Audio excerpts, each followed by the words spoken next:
মূলাং 2 এর ব্যক্তিরা এই মার্চ মাসে আপনার সামনে একটা হিডেন ট্যালেন্ট খুলতে চলেছে, যেটা আপনার এতদিন জানাই ছিল না।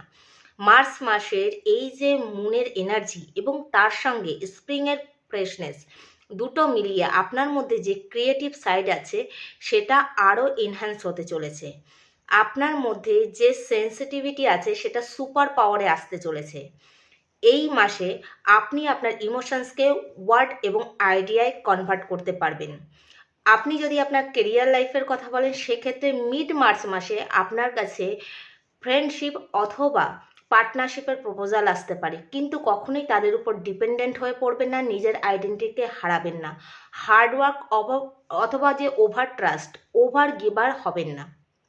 নিজের আইডেন্টিটিকে বজায় রাখুন, তাদের আপনার উপরে হাবি হতে দেবেন না। এরপরে বলবো মানি সেক্টর। এই মাসে আপনি শেয়ার মার্কেটে ইনভেস্ট করতে পারেন, সেখান থেকে একটা ফ্রুটফুল রেজাল্ট পাবেন। নিজের ইনটিউশনস পাওয়ারের উপর নজর দিন। মহা উপায়টা বলবো, এই মাসে অবশ্যই দুধের সঙ্গে চিনি মিশিয়ে শিবলিঙ্গের উপর ঢালুন, তাতে আপনার ইনটিউশনস পাওয়ার আরও হাই হবে। যে হিডেন ট্যালেন্টটার কথা বলছিলাম সেটা হচ্ছে মেডিটেশন। এই মাসে আপনি যত মেডিটেশন করবেন, নিজের উপরে ধ্যান দেবেন, নিজের মধ্যে ট্যালেন্টটাকে আরও ফুটিয়ে তুলতে পারবেন।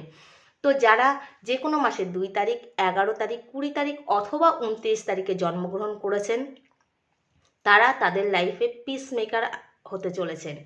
তো অবশ্যই কমেন্ট বক্সে লিখবেন হিডেন ট্যালেন্ট। রাধে রাধে।